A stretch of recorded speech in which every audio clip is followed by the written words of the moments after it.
In April of this year, a handful of noisy skeptics and debunkers alleged that as a result of declining UFO reports and UFO footage, public interest in the phenomena had followed a similar declining path.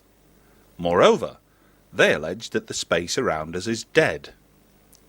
While NASA and the vast majority of scientists and astronomers around the world would take issue with the latter claim, what of the rest? The truth is that worldwide, UFO reports have actually shown a marked increase in recent years. For example, here at UFO magazine, reports submitted since the turn of the year by members of the public and UFO researchers alike equate to a 50% increase on the same corresponding period of 2001. And, with that, has come a comparable increase in UFO footage. As with UFO reports, approximately 95% of alleged UFO footage can, after proper research and analysis, be explained in conventional terms. Quite often, this process may take but a few minutes in detecting the telltale characteristics or signatures of an aircraft, or planet, or even a star. But once you have addressed these, and countless other explanations that might account for the unusual anomalous object or light seen, you are left, as with UFO reports, with a small residue of videotape sequences that defy all logic and explanation. When faced with these, skeptics and debunkers will often cry fake at best, or simply ignore them at worst, as is their custom. When analysing alleged UFO footage, UFO magazine's Russell Callahan applies a totally objective stance. Often, those who submit what they believe to be genuine UFO footage vehemently disagree with his conclusions. But what leads him to arrive at those conclusions in the first place? Who better to respond to that question than Russell Callahan himself? Thank you, Graham. Well, welcome to the office.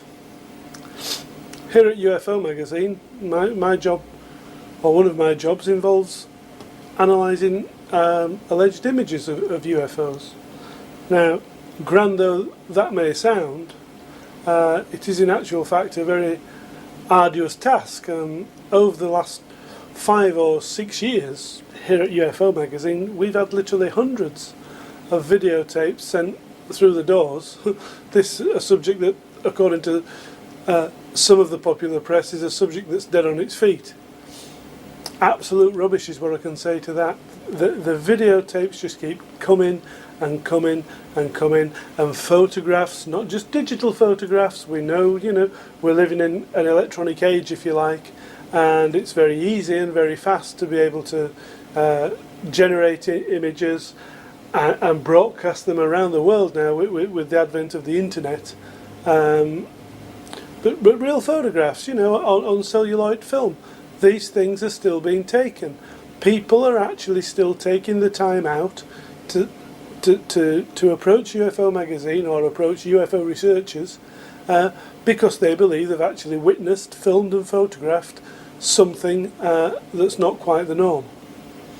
That's great. You know, without the UFO business, there'd be no UFO magazine, and without UFO reports, you know, there'd be nothing to put in there.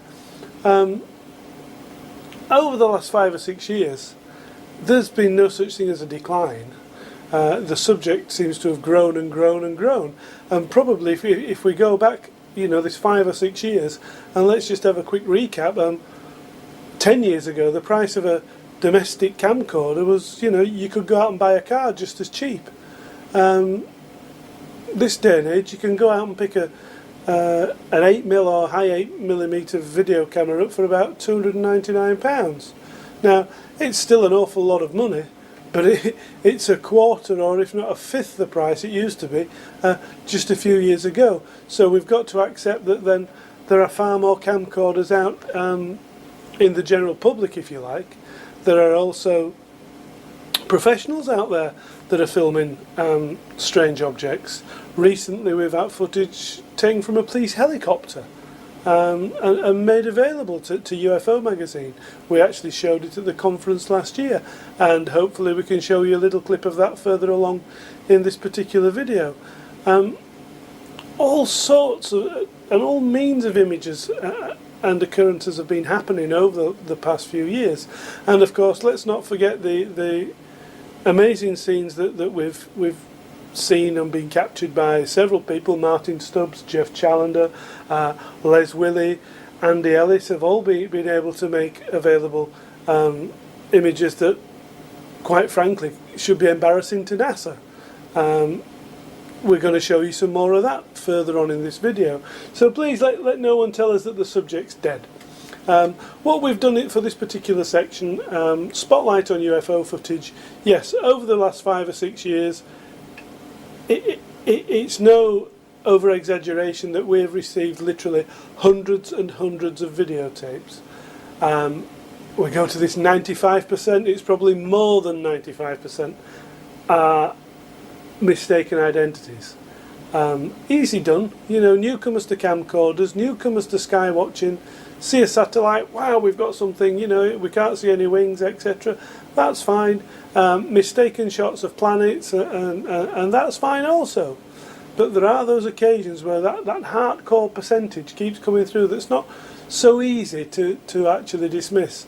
And we've got quite a good few examples of the like. We've also got some interesting developments in if we all think back to 1994 or 5, I believe it was, when the first Tuesday documentary was aired in Great Britain, and we had the guy from Panasonic, Simon Nash, dismissing the diamond-shaped UFO as nothing more than an iris motor effect, and something that happened when bright lights hit the iris motor and the lens records this shape, and it can't resolve the image, so it gives you this beautiful diamond shape on the screen. Well, we were very wary of that explanation in the first instance because of angles, etc., and how things didn't seem to fit. But we've now got some new examples of that, but we've also got a fabulous example from Australia where the diamond shape's seen in the sky, but as the camera focuses through the diamond shape, then there is an object behind it, and there's also a very strange occurrence, which you're going to see hopefully for the first time on this particular video. But there's a lot of material to get through, so sit back and enjoy it. We'll give you the close-ups where we can, and as much information about the footage as we can on screen. But this particular cut's being put to some nice music, so sit back for the next 15-20 minutes or so and enjoy some really good UFO footage.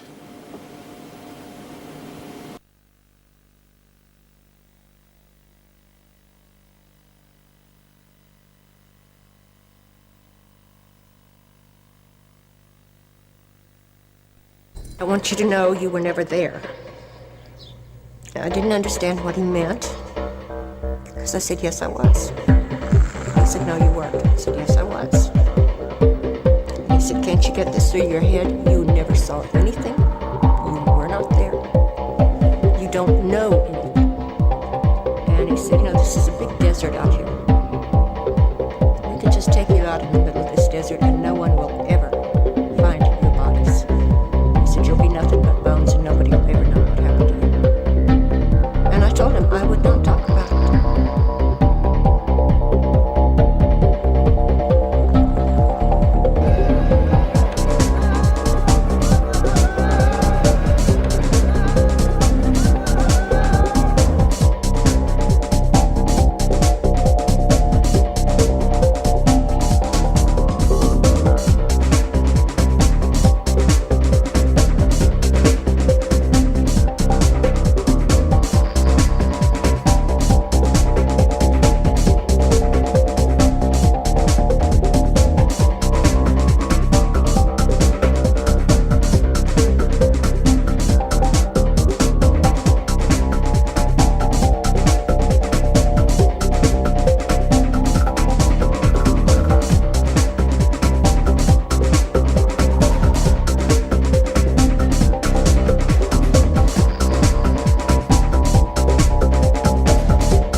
That car just let that one off. That's a man-made one, that one. I just saw the people in that car let that one off.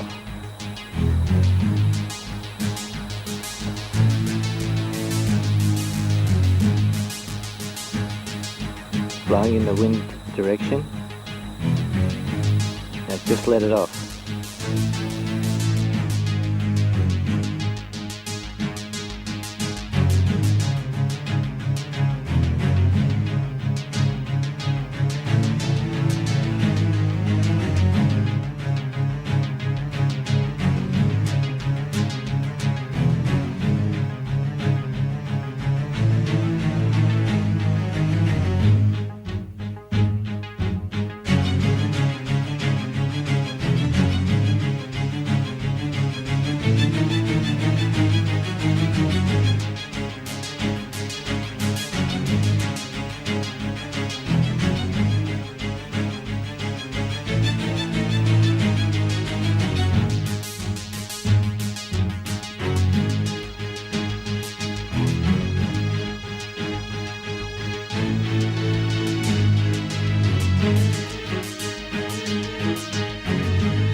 This is a basic iris motor. This is, of course, the iris motor.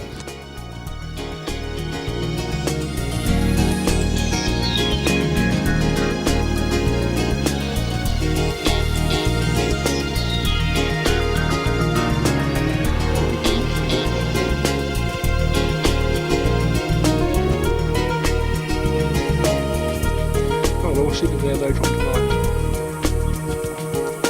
Was that a star? Was that a UFO?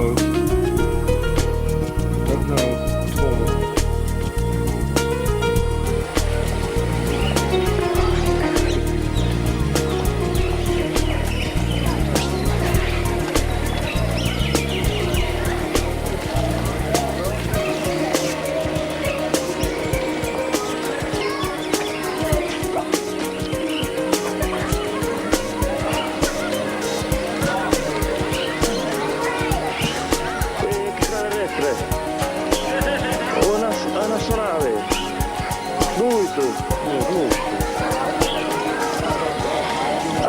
Astronave, tu.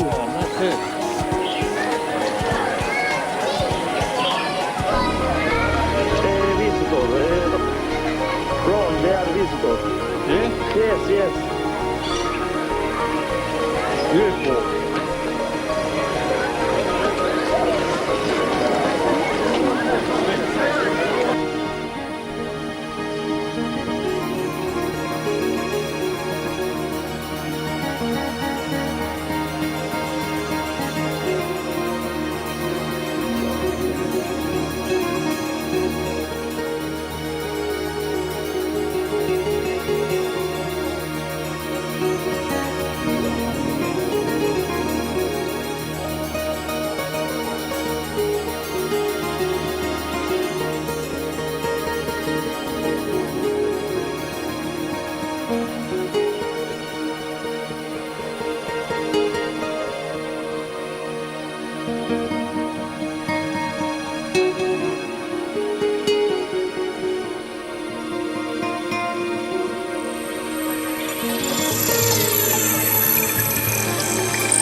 The police reporting UFO sightings organisation, or PRUFOS for short, is the brainchild of Gary Heseltine, a detective constable with British Transport Police. By the summer of this year, DC Heseltine had accumulated 42 UFO incidents involving some 110 police officers throughout Britain. Here, again for the first time on camera, DC Heseltine speaks about his interest in the subject and what he hopes PRUFOS will achieve. My name is Gary Heseltine and I'm a detective constable with the British Transport Police in Leeds. I've been a detective constable for 9 years and I've been a police officer for 13 years. Prior to the Transport Police, I was a Royal Air Force police officer for 6 years. Gary, PRUFOS is an acronym that people are going to be seeing a lot of, hopefully on the website. They'll have read about it in UFO magazine. Again, what does PRUFOS actually stand for? PRUFOS is hopefully a catchy little acronym which stands for the police reporting of UFO sightings, i.e. the PRUFOS police database, which is designed for serving and retired police officers to come forward with their own respective sightings. My interest in the subject actually spans back to when I was 15. Very briefly, I was walking a girlfriend home in Scunthorpe, Lincolnshire, when I saw a lighted object against a starlit sky which appeared to trigger a series of power grid failures, which to my mind made it very unusual. That interest inspired me to read books, etc., and follow the subject for many, many years. In the late 90s, with the advent of UFO magazine, a glossy publication, I sort of reacquainted myself with the subject and was literally amazed to see how much what I would call police evidence was involved in the current scene. I began to read up on all the current books, and I would come across police reports in various books, and I began to think that there may well be a need for a reporting agency to cater for police officers. What you've got to understand is that for those police officers that have come forward, I suspect that 9 out of 10 don't, for obvious reasons of perhaps peer ridicule, and also a threat or a perceived threat to their career aspirations. That, I think, is a genuine reason why a lot of officers would never come forward and report things. The way I believed I could get around that, and I believe it is working already, is that I offer, or the PRUFOS database offers, a confidentiality agreement that officers can contact me. I will get the correct story from them. I will promise to protect their identities, much in the same way that I would protect someone who gave police information as an informant or a confidential source. Basically, I will bring their story out into the public domain. I may alter very slightly certain details to protect their identity, but my principal aim is to get these reports into the public domain, because that's what I think is being missing. When we talk about a lack of willingness, if you like, from certain officers to divulge information on this particular subject, are we noticing anything sort of geographically about this? Is it a case of that, you know, city forces seem to be probably hardly interested in the subject, but yet our countryfowl type of bobbies probably get more opportunity and probably less ridicule, if you like, of the subject? I think is there something in that? I think at this present time, with the database only being in existence for 6 months, it's probably too early to draw sort of geographical statistics. What I can say is, from the research that I've done and from the new officers that have come forward since its launch in January, that I've just completed a report which is based on that historical research and on the new information. And what I can say is that 42 incidents spanning from 1955 to 2002, that involves well over 100 officers, in fact 110 police officers in those 42 reports. And the statistic that strikes me as being relevant is that over 60% of those cases, 60% of the 42, are multiple police witness cases, sometimes ranging from anywhere from 2 up to 1 particular case where there are 17 officers involved who see an object from at least 5 different geographical locations, which I believe is a very impressive case indeed. Obviously, without giving too much away at this particular point, are there channels in place, shall we say, for the officers who have experienced an alleged UFO sighting to report this at work, if you like? Yes, I mean what you have in England and Wales are 43 county police forces, and I can't speak for everyone, but I would say the vast majority of forces do have a force policy that would allow for an officer to make an unusual aerial phenomena, shall we say, report, and that would be usually passed forward to the Ministry of Defence, and in some cases that may well lead to an MOD investigation. Certainly some of the cases that I highlight in the report that I've just completed have led to MOD investigations, and some of those remain unknown. That's answered the next question.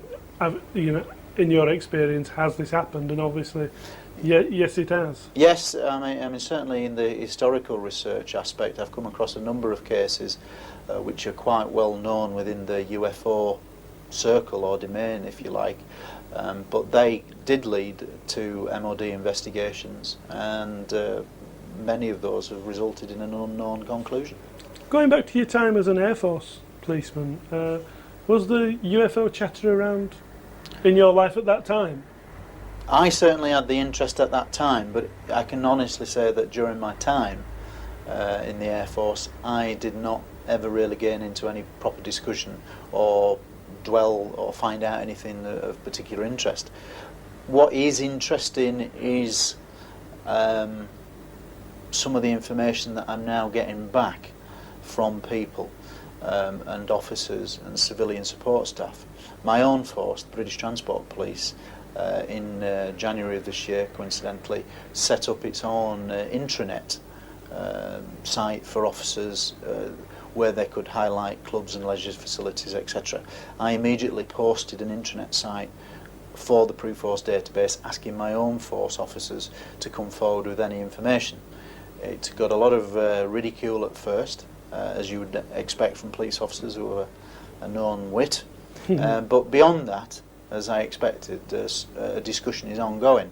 And what I can say is that very recently I've had a piece of information that relates to a very similar time when I was in the Air Force, about an incident in 1993, which in terms of background information is very interesting, as it highlights what is now a serving transport police officer as a sergeant, whose details will remain confidential.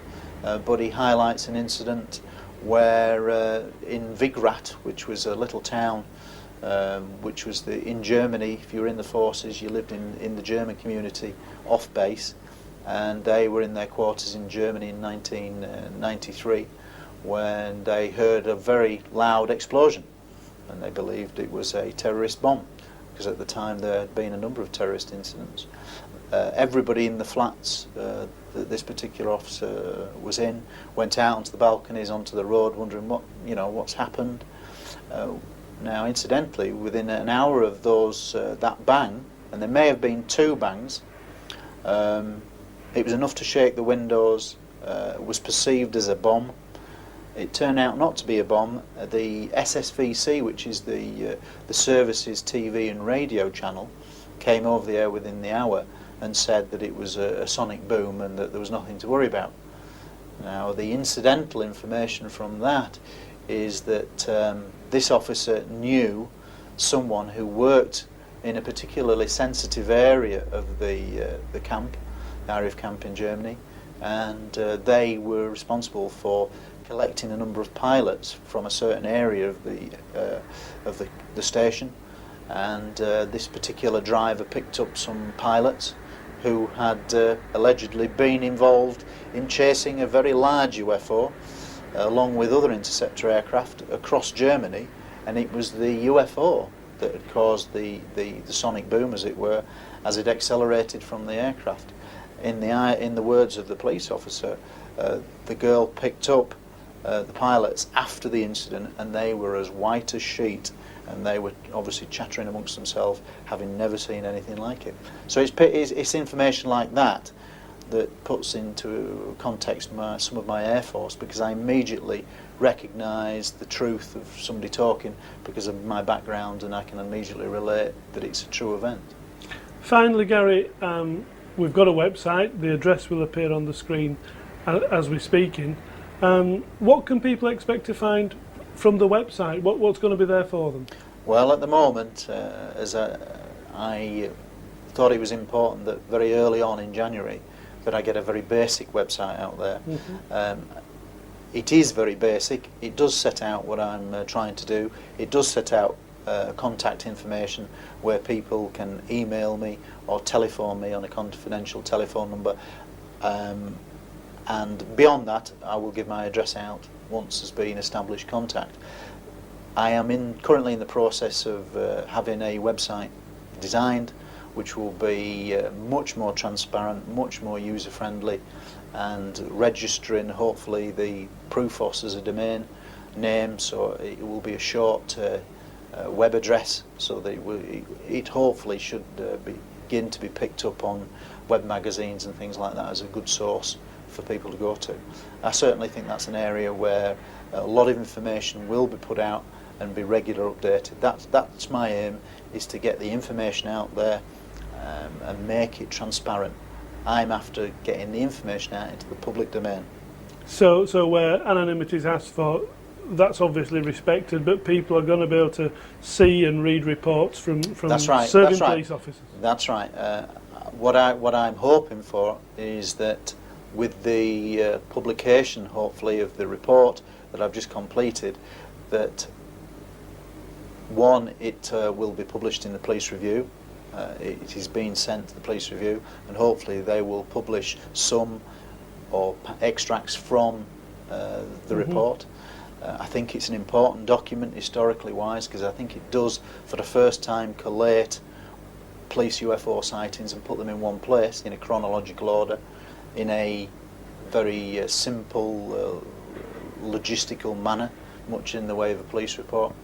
I think it's a good reference document that much of which will be put out onto the new website when it's done, and certainly when the new website is up and running, it will cater for other areas like the information from Germany that I've just mentioned, like police officers being involved in suspected UFO crashes, like officers being involved in Rendlesham Forest. At this moment in time, from a civilian UFO researcher's point of view, it's been very difficult to attract police officers or gain their confidence, I suspect, to allow them to speak freely to independent UFO researchers. I hope that as a serving police officer, they may tell me things that they wouldn't ordinarily tell civilian researchers, and if that can be done and I can protect them, then I think that's exactly why Prufos was set up. You know, hopefully I can give an insight where others may not be.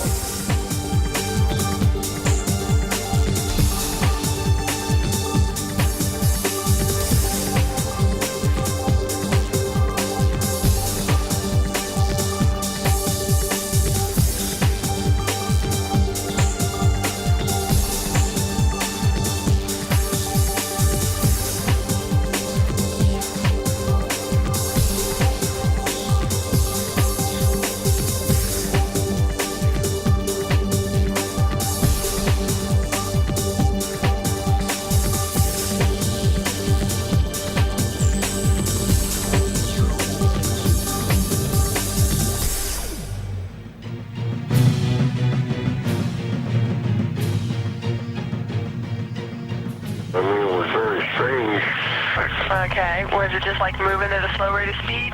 It wasn't as slowly, it was fastly, but it was coming down. I wonder, did you have anyone call call you about a strange plane or airplane or something in the air? Where? It was coming down Sampson Drive. I don't know what it was. It was a flying saucer. What did it look like, ma'am? It was like almost like an iridescent color. It was like a bluish purple. I could see a red glow up in the sky. It was huge. This thing wasn't making no noise. Well, was it moving or was it just? Yeah, it was glowing. It was moving.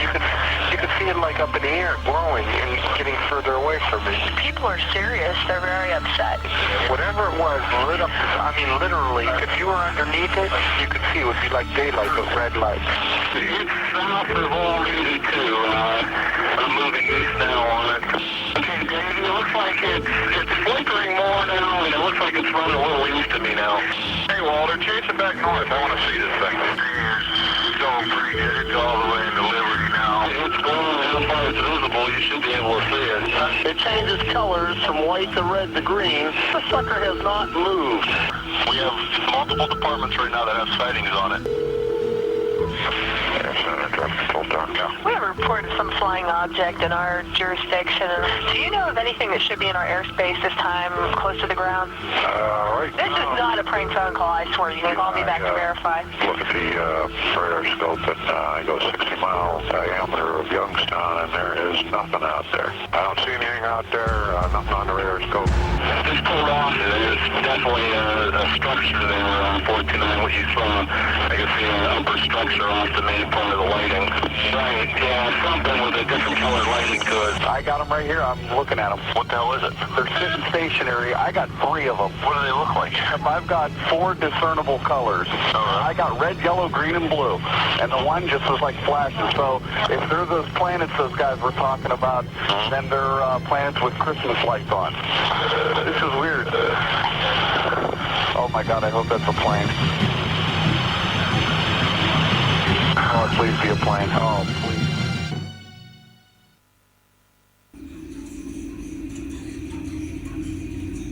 In December 1980, UFOs were seen on at least 3 consecutive nights in and around Rendlesham Forest, Suffolk, England. US personnel from the adjoining bases at RAF Woodbridge and Bentwaters were among many witnesses to these events. Were they all fooled by the Orford Ness Lighthouse some 12 miles distant, or was there a genuine UFO incident? In official documents released some 20 years after the event, Ministry of Defence officials who dealt with the Rendlesham Forest incident at the time insisted that nothing untoward was seen on neighbouring RAF radar stations. Indeed, the radar equipment at one of those stations, RAF Neatishead, was claimed to have been switched off during the incident. But that claim was recently challenged by a new and unexpected source. For the first time on camera, former RAF aircraftsman Gary Baker, who served at RAF Neatishead in December 1980, delivers his damning verdict on the MOD's official version of events. And Neatishead, as a radar station, was split into 2 squadrons for operations purposes, bearing in mind that it's a small RAF station in comparison to others, a very small place, and its primary role is as a radar station. It has no other function. No RAF personnel actually live on the base. They are living elsewhere in the surrounding area, and RAF bases close by, mostly Coltishall. And the whole of the operation at Neatishead is geared towards maintaining the integrity of the southern part of the United Kingdom airspace. Control of air defence aircraft in their role as interceptors in intercepting would-be hostile aircraft or identifying unknown aircraft, but that role was not an everyday role. The everyday role was a routine one of maintaining the integrity of the airspace by recognising all the aircraft flying in the sky and making sure that they were flying from A to B in the route that they'd been planned to fly, and that was the thrust of the job. I was a member of 2 Squadron, Y Watch, Each squadron was split into 2 watches, and the watches were something which was used to maintain 24-hour personnel to be available to cover the radar picture. And each squadron was commanded by a squadron leader, as I've said, and my commander was a squadron leader called Mike Shields, who was supported by a lot of other RAF officers, from junior officer ranks as pilot officers, flying officers and flight lieutenants, whose job as air defence controllers was to control air defence aircraft in interceptions and the recognising of unknown aircraft when the quick reaction alert aircraft were launched in response to these threats or presumed threats. Neatishead was a RAF station, but obviously being part of the RAF it was part of NATO, and NATO across the board, whether it's Army, Air Force or Navy, have a process whereby personnel from the individual air forces in this case would have tours of duty in or on stations or bases in another's air force. So at Neatishead we had a number of American Air Force officers on exchange postings, and my watch commander actually on Y Watch was a Captain Bud Horan, who was an American Air Force officer, a Texan and a very nice gentleman. I was an airman, a senior aircraftsman in Y Watch, and periodically through my service at Neatishead I would be allocated to watch duties. That would mean that I would do 4 days on and 4 days off. On the 4 days on you do 2 12-hour day shifts, then 2 12-hour night shifts, and the other squadron's watch would be manning the radar station and the ops room when you're off duty.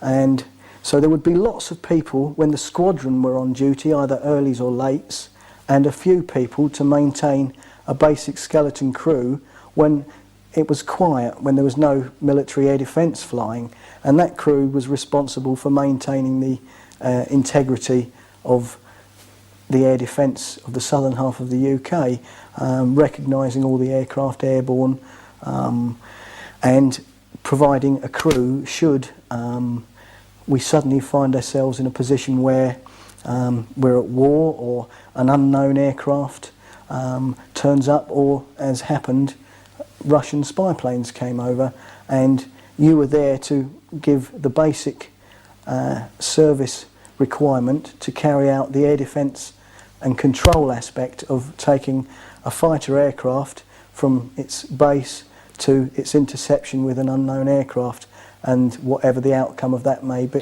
have been. As part of the job of maintaining the integrity, the safety of the United Kingdom air defence environment, it's absolutely essential that radar coverage is maintained, because otherwise there's going to be holes in the radar coverage, and at a sensitive time between east and west it's absolutely imperative that you maintain that safety.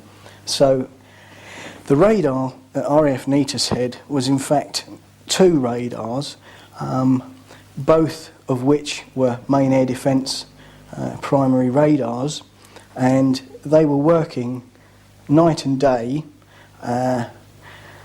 together, and at any one time you could change from one radar to the other on the radar tube on your screen in front of you, of which there were many in the ops room, many screens, all involved with doing different specific jobs to maintain this air defence safety. And I actually know for a fact that these radars... Have they got a name? Yes, there's the Type 84 and the Type 85 radar, and also at Neatishead there was height finding radars whose job was specifically involved in checking the height of aircraft, and they were called HF 200. height-finding radars. So these two radars are working together. If there was routine planned maintenance to them, or if one went wrong, which as all equipment does from time to time, and military equipment being no different from any other things, they do go wrong. But you don't have two things going wrong at the same time. The planned maintenance would be planned so that one radar was operational while the other was, for a brief period of time, maintained to its full operating capacity, then switch back on again. But all these radars form the defence network, and all the aircraft which these radar pick up are recorded. All the radars are filmed, and that would be for the obvious reasons that if there was an incident or a problem, the factors involved in that problem could be traced and tracked and looked at and analysed. So it's imperative that the radar picture is recorded, and that's not just for incidents or emergencies or problems, it's also for purposes such as training, because if you're going to let lots of people loose on real situations, it's best that they train from what's gone before, and radar tapes are no different. But all radar is recorded.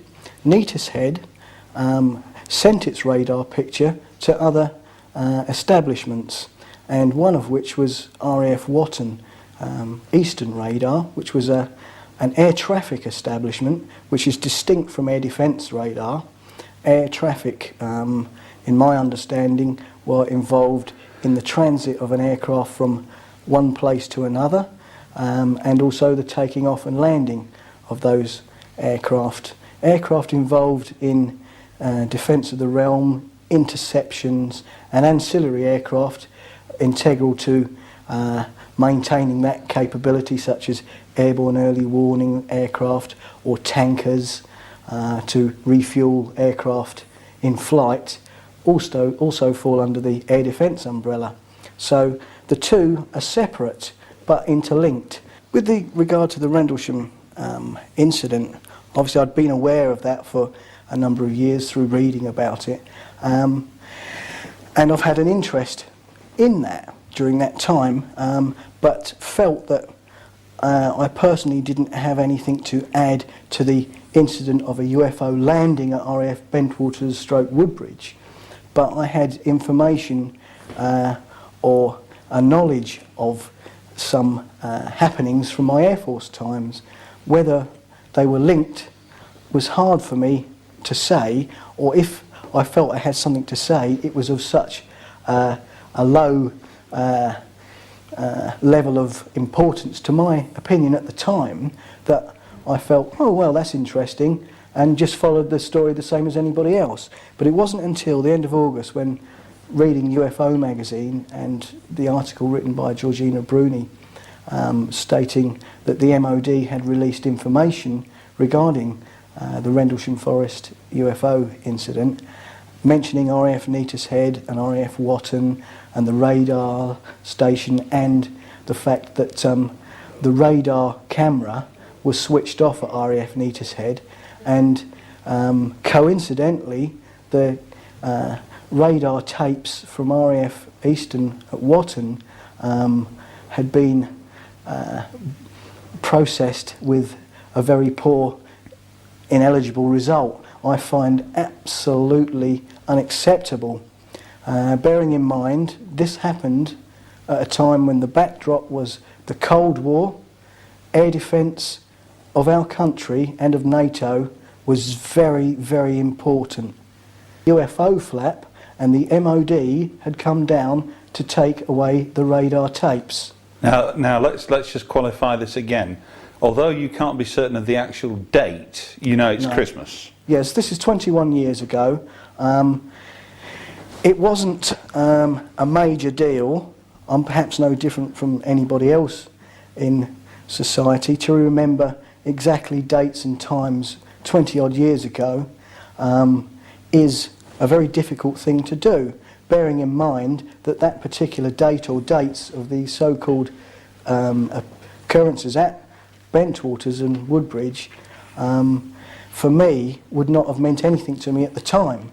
It is inconceivable that the RAF would not have had their radar cameras working on at least one of the radars, perhaps not of Neatishead, but of another establishment. There would definitely be film of radar of that incident of that time. And Tell us how the room was. What was the discussion? Who was talking about this? Was it the NCOs? Were the officers, or was it just ordinary aircrew? Were they talking about any specifics? How, for instance, did this rumour start, or this claim emerge about taking the radar tapes? I'm not sure actually how it came about. Well, I mean, was it talk as you went into the ops room, or was it talk over the canteen table? It would have been a combination of all those, bearing in mind that there would have been a Christmas break at Neatishead at that time for the main squadron duties, but a watch system would have operated. But for the bulk of the personnel on the squadrons, they would have come back to Neatishead after the Christmas break period and full of the same talk as anybody else in any walk of life. Did you have a nice Christmas? All the rest of it. But within that, there was rumours spoken about. It would be my nickname in the Air Force was Swiller Baker. For some reason, it would be, "Hello, Swill. Have you heard there's been a big UFO flap on, and the MOD's been down and taken away the radar pictures?" And that could have happened in the crew room during a tea break, or a quiet period in the ops room, or on the bus on the way to work. But from where you're sat now, although we're talking about events almost 21 years ago, you can sit there now and look at that camera and tell people that that is exactly what was said at that time. Yes, and it wasn't just one or two people. There was lots of people talking about it. I've recently been in contact with an old colleague of mine who served on 2 Squadron with me during that period. I haven't spoken to him for 15 years. I contacted him through his mum's address, who I happened to have visited 20 years ago, and she still lived at the same part of London, and I got the telephone number of my friend Mr. X. I'm not going to give his name because he hasn't given me permission to at this time, but he remembers exactly the same rumours. And when I discussed it with him, I didn't make any connections with the Rendlesham Forest thing at the time. I just asked him if he'd had any recollection of a UFO flap and the MOD coming, etc. And he did have that recollection in the same degree of accuracy as myself. Not pinned down or honed to a specific time, date, person, etc., but a memory from a period, and that would be from that period. Seeing UFOs for the average person in the street isn't an everyday occurrence. And at least it isn't for me. Yeah. And same with radar pictures. They don't appear all over the place, and when they do, it gets talked about. I believe I've maintained and upheld the spirit of the Official Secrets Act. I've decided to say what I'm saying now on the strength of the MOD releasing information. If they chose to release what I consider to be the wrong information, I feel it's incumbent on me to offer an alternative view from the standpoint of an ordinary serving member of an establishment that would be involved in air defence aspects. And for the MOD to say that UFOs are of no defence consideration is absolutely ludicrous, because if something lands next to an air base, whether it's RAF or USAF, and that base has nuclear weapons on board, excuse me, that's very, very serious, and it is of defence significance. And I want to say, however small my part in this was, that the MOD probably and almost certainly are being economical with the truth, or at worst lying through their teeth, and are withholding information on this. And I have no doubt that there is radar pictures of the event, and possibly others outside of my knowledge as well. 3 years ago, UFO magazine came into possession of some 2,500 hours of space shuttle footage, all of which had been dutifully recorded and logged over a period of 5 years by Martin Stubbs, a cable TV station manager in Vancouver, Canada. Since releasing successive documentaries about the footage, NASA has maintained a diplomatic silence, refusing to comment about sequences such as this, or this, or this. Some believe that NASA's reluctance to engage the UFO subject at any level is born from a deliberate policy-making decision. But, like most institutions who employ tens of thousands of personnel, mistakes are inevitable. Take the case of the vanishing NASA website, for example, as told by Andy Ellis, founder and head of the civilian UFO organisation Yorkshire UFO Info. Definitely the early missions. I think the one that set it all off was STS-84, which became known as Willy footage. That was the one where the object came and stopped and appeared to hover near Mir, and I mean this was all under a distance of 2,800 feet, and it performed manoeuvres and flew off in a completely new direction. That set it off for me, and was one of the reasons we set up the website. We wanted to do a website as like any normal group with local sightings and things like that, but with the field that I'd kind of just slipped into, which was the NASA side, it just took off from there. So that happened. Through that's how I got in touch with Jeff, and between Les Willett and Jeff Challender was where we got the NASA mission footage started, and that's where it took off from. So from 84 you had STS-96, which had, in that one mission, probably some of the best footage I've seen as far as evidence and asking questions goes, when you've got illuminated objects in the black of space pulsating past an international space station that's just been built. You've got several other orbs or balls of light, whatever you want to class them as. All we know is they're just unidentified, and these things are flying up the Florida Key coast and cutting into clouds and chasing lightning and other cloud formations. You've got NASA technicians following these stuff with the cameras, not only following but yet zooming in for a closer look. Now, to follow and to zoom in shows that they're interested in it. Absolutely. Not only zooming in, but they know that somebody somewhere could be watching. They pull the feed and kill it so that there's no picture on the feed that our guys are getting, but yet they're still watching. So if there's nothing to it, there's no reason to be sneaking, doing these little tactics. And again, I'm sure you, Jeff, Les, and many other people have actually broached NASA with questions that aren't pertinent questions, or aren't rude questions, if you like. These are questions that say, excuse me, can you tell me something about what we're seeing? I think the biggest problem we found, I mean, and Jeff and Les have worked tirelessly on it, people seem to think as soon as you get something like this, you just go and screaming at NASA. I mean, we're only interested in asking questions as well. We're not experts, so we've been emailing who we think are the relevant people and asking for advice at first, and asking questions of, well, why is this doing this, and why does it appear to do this, and why is your guy following it if you keep telling us it's ice and debris, and why are you cutting the feed off if there's nothing to it? It doesn't seem right. The biggest problem I had was when we got some of the stuff, originally 84 and then 96, I actually took it to a well-known university which is in the city where I'm from, so it's not hard to figure out which university it is, and I was doing that to go to the heads of physics and astronomy because I wanted their professional opinion.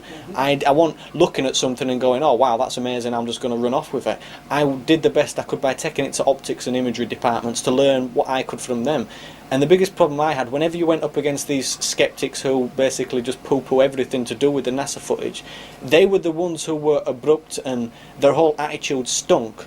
And you thought, wait a minute, I've already been to certain guys who maybe are in the NASA field, but they're not stupid. These are professors, these are astronomers. They've looked at it and they've said, well, yeah, it is a bit unusual. Why is it doing that? And we're talking about distances of 2,800 feet under the effects of a camera zoom. Something should be blurred, or something should be affected in the way that you're viewing it. So we checked these things, But yet you put this to somebody who's not even connected with NASA, who are the skeptics and probably the loudest voices on this, and they just completely try to insult your intelligence, maybe get a bit slanderous with the remarks, and you think, where's this going? I mean, all I'm doing is asking a question. That all came along again because we were trying to go to NASA. We wanted to learn about the missions. People kept saying find out about the timelines. You can get the flight record. You can find out when adjuster rockets were fired. We wanted to gather as much as we could. Find out when the astronaut went for a leak. That's it. Yeah. So we wanted to gather as much as we could about the mission and learn a little bit more, because I mean, there's only so many insults you can take from certain people who are just, when you're dealing with the subject, they try and insult your intelligence, who think you'll give up. Basically, all you do is stop talking to them people, but continue with your work. At the end of the day, if you've already checked what you're dealing with to an extent and that's held up, then you continue. So we went to NASA looking for answers. NASA basically don't even speak to you on the footage, so we were at a loss there. But I continued to just trawl around nasa.gov, and I thought that it'd be nice maybe to get bits of information on old missions. It might be a bit nice to get some information on the shuttle. Maybe we'd get some diagrams and schematics and stuff like that. So I'm just trawling through. I mean, there's links and links and links. I mean, the NASA.gov website's huge, and I mean, half of it, within an hour you can just think, I've had enough of this, because it's just all technical and talking about this and that. But we continued to get going, and I went to one of the electronic reading rooms through one of the various links, and in there it had documents declassified under the Freedom of Information. So I thought, well, this is worth a go. So I click on that link and it opens another page, and it had all different sections there relating to all kinds of stuff. Then there was the documents declassified, I think it was something like 97, 98, 1999. So you click on each one of them links, and that opened a different thing with like a log, a reference, and maybe like an order kind of number that you could use. And within these, Freedom of Information and documents declassified by NASA, which was probably in the title somewhere, which was documents declassified by NASA within the last 5, 6, 7 years. This was where we found, among the pages and pages and pages, there was different log numbers that related to what we were dealing with, which is the UFO subject. The feeling we got at first when we started questioning was that the way it appeared anyway through trawling through the website was it was more or less NASA thought, or if it ever came out, I don't know if it got a Congress or who, I mean, I don't live in the States, so I don't know how it worked, but the feeling we got, and speaking to various people, which some people in NASA do speak to, but I can't go into any more about that, but the feeling and the way we were pointed was that if NASA have presented this stuff, but not like gone on telly and says, here's all his documents, if they've actually presented it, then they're not classed as hiding anything. No. But if you find it, they can always then work a way around of making it disappear, which is probably what they did. So the feeling we got was they presented it, they're not making it public, and luckily we stumbled on it. I mean, I've got a couple of the links which drawn us to it, and you've got your usual stuff. I think if I read through a few of them, it'll give you an example of the basic kind of stuff that's there. But in with all this basic kind of NASA mumbo jumbo is the stuff that makes you sit up and pay There's attention. There's a bunch of words that sort of leap off the page, isn't there? I mean, there's various things like STS-81 flight readiness review package. I mean, fair enough, it's just standard stuff. You can go from like contract reports, telecommunications. You've got various info on headquarters employees. It's just the stuff that you'd have, and this is all stuff. Day-to-day stuff of a big corporate That's organisation. it. So I mean, and plus this was all under the link of documents released under the Freedom of Information. So I mean, there's pages and pages of this kind of stuff of just your average thing. I mean, other things talking about X documents. But then you start getting on to various questions about UFOs, and UFO-related documents as declassified within the last 5 years. Now, when seeing them ones, I knew already NASA had like their own kind of MOD stance, which is like the official kind of defence significance. Yeah, if there's no defence significance, they're not landing and running around, there's no problem. NASA had that on their own webpage, and a few of these links that were on there related back to that page, but several ones were just completely separate. I mean, when we first, especially with working with the NASA footage, when we seen this one, which was UFO sightings by Apollo 8, 11, 12, Mercury capsule, Mercury 7, 8, 9, Gemini capsule, Gemini 4, 7, 8, 11, 12. So I mean, by reading it, you think, well, UFO They've all sightings. seen UFOs. There's some information relating to a UFO sighting by Apollo 8, 11, 12. It says it there. So we made a note of this, and I mean, I was quite excited anyway by reading this on. I thought, well, if it's Freedom of Information, we can apply for it in the United Kingdom. And actually on the web page itself there's a little link that says FOIA request, so you can request through NASA's own website, which goes to their Freedom of Information officer, and he does the usual stuff. So I put quite a few requests in just to see what had happened. After a while the request had come back saying like denied and this document doesn't exist, at which point I'd give them the reference number, which is like 97/100, and I'd even give them the complete title, and then after a while I got pointed saying, oh well, all the information you need is at this link, and that link was their like official stance on UFOs. There's no defence significance. After reading probably this long page of NASA's involvement with UFOs and how they're not really bothered because there is no evidence, I pointed out to the FOI officer, well, if the document requested has got a title of UFO sightings by Apollo 8, 11, 12, why is there nowhere in this segment of the link you've given me anything that relates to Apollo 8, 11, 12? It doesn't make sense. At which point I've got no answer. So we left it at that, and I continued to bother them for that one. But as I went further through these links, which was in the space I'd say about 2 days I spent on just these links and these pages, making as many copies as I could, it kept cropping up about the UFO info, and then there was NASA facts on UFOs, as well as all the other pages that just related to anything. So we kept going. Then there was the other one, the United Government and the unidentified flying objects. That was the link, which was their usual stance. But the one that really got me going was this one, which was on the 1999 link under released documents. This says information on sighting of possible alien craft. Now, we're not talking about a UFO. We're talking about an alien craft. They've actually they've titled it. They've changed it from fact sheet on UFOs to information on sighting of possible alien craft. I mean, for NASA to use that terminology, it's just, I think it's unheard of. But to call something an alien craft as an alien, I mean, it puts it in a whole different ballpark to unidentified flying objects. Absolutely. This was the only one that used this terminology of possible sighting on alien craft. So as soon as I seen that one, and I mean, I knew straight away that it's just completely out of the norm for that even to be on there. You'd think that every effort had been made for that not to be there. But there's a link, there's a log number, so we did the usual thing that we did probably 15 times before, put the request in. The request came back denied and this doesn't exist, at which point, where did you get this from, I was asked, and where did that come from? I took a screen grab of the actual Freedom of Information webpage and emailed that to the webmaster and the Freedom of Information officer who is at NASA. No reply from any of these. Reading a little bit further into it, there was another one which says information about unidentified flying objects and any claim made by people who say they were abducted by extraterrestrial. And I thought, well, why are NASA interested in people who claim to be abducted? So it was just getting even more suspicious of these average kind of documents who just took a twist for the better for the research we were doing with the NASA footage, because I thought this would be all evidence in our corner to point towards the footage that people are calling ice and debris. If I can say to somebody, well, you're classing it as ice and debris, but if this information on sighting possible alien craft related to a piece of footage we had from a mission, well, we've hit the jackpot there. So we asked for all this. Emails get ignored. I even made phone calls to the various Freedom of Information officer, at which point you get passed around and around, and the next minute you're speaking to a janitor who's cleaning a hallway somewhere. So they just basically did not speak to you.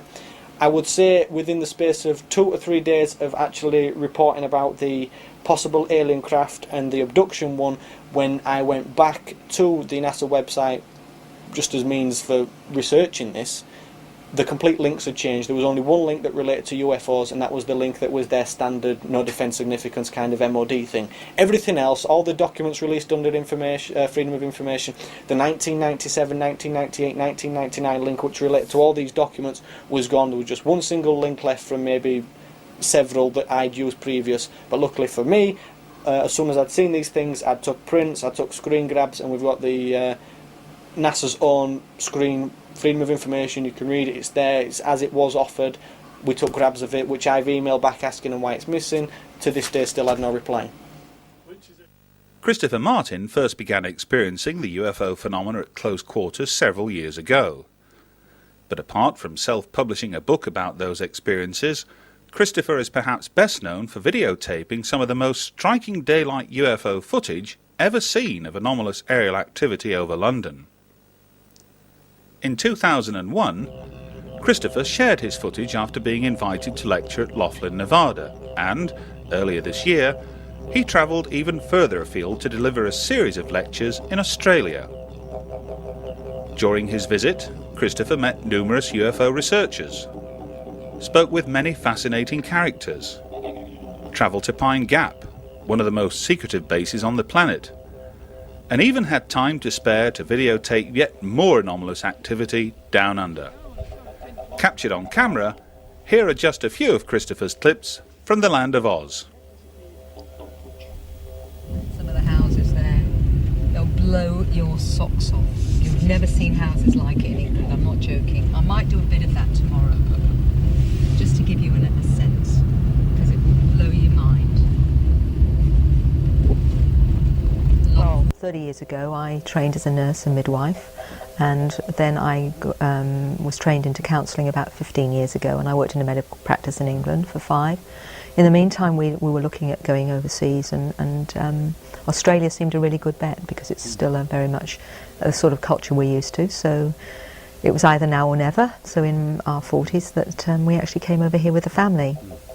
And I decided that really nursing wasn't anymore for me, so counselling was the where I wanted to go. In the meantime, I got some people with very interesting experiences coming to me saying, look, I don't know where to go, but these things are happening. I don't know if I'm going crazy, and all that kinds of things. And the one that was very significant was my very first experience, a mature man. I'd known a little bit about abduction kinds of experiences through reading John Mack's book and Whitley Strieber's experiences, but I'd never ever thought I'd come across anyone who had it. I thought it's extremely rare. And I was actually doing advanced counselling at the time, and I took this to supervision, the case study. Nobody could give me any insight. They were all fascinated, but they couldn't come to any conclusion. I found I was educating them, and I thought, what's the point of this? You know, they're not helping. I'm doing a course where we're talking about human experience, and they haven't got a clue. So I decided to do my own research, and from that I met another lady who was a social worker that had her own experiences, and we started up a support group. Do you want to just remind me what you saw? What you saw? Well, just this very, very bright light, brighter than a star, and it started to move, and within the space of a few seconds it was moving up, and then it just blinked out. It just went, just gone. And it's the first time I've seen anything like that. It's just amazing.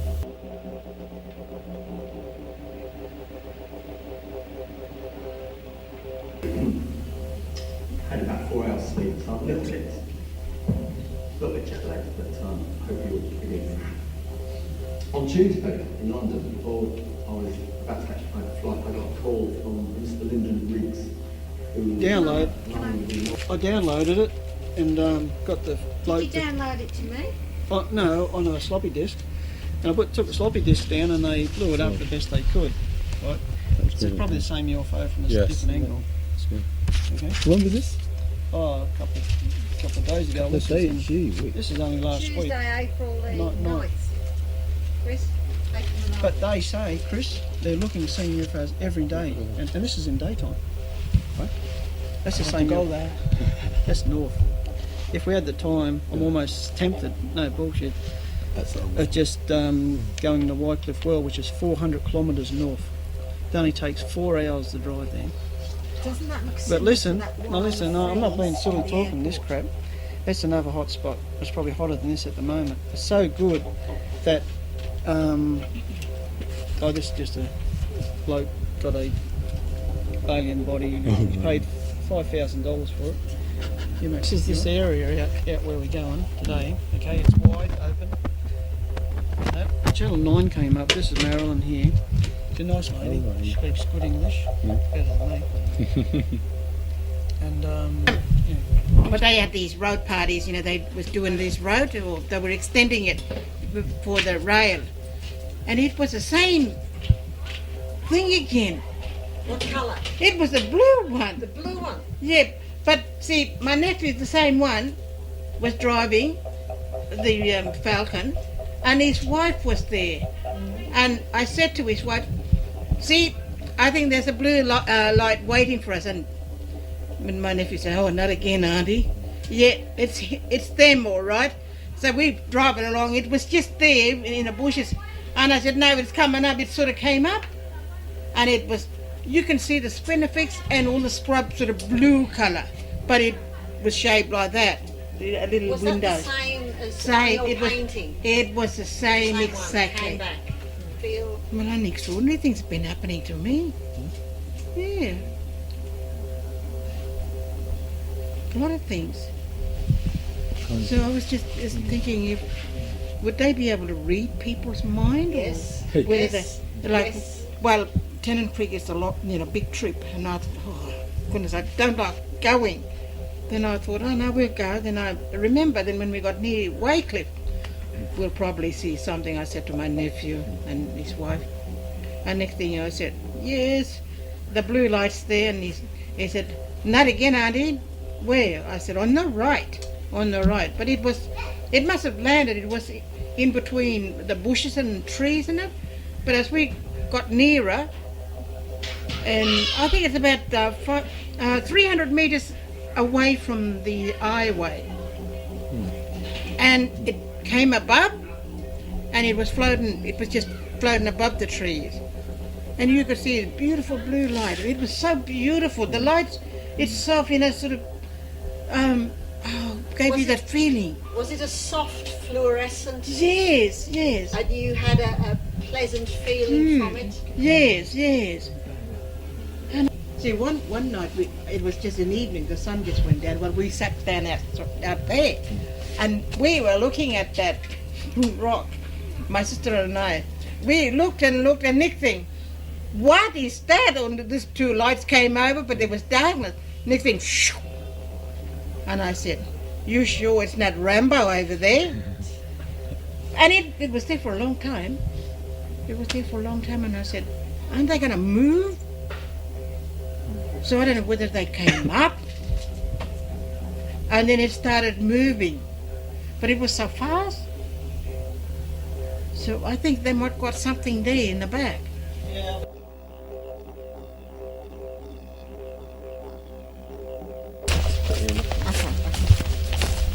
Listen, if I don't get anything and you do, you send me a copy. I'll take it Oh, on. yeah, I'll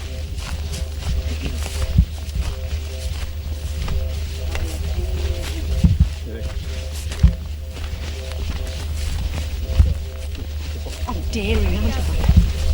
I've made your radar department about uncorrelated targets and unknown events. So if you'd like to hand it over to your radar department, it's perfectly fine. They know all about it apparently. There was a phone call made yesterday, so I'm just delivering it. So.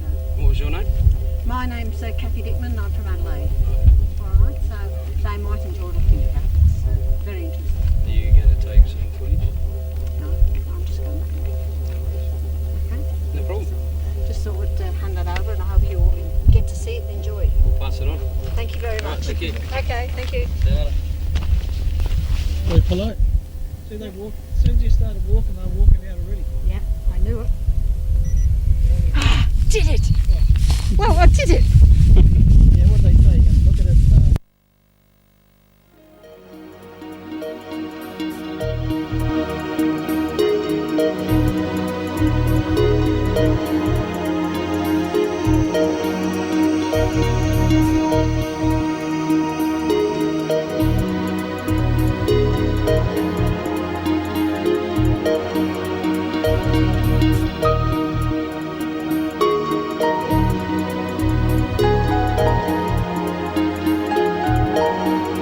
Thank you.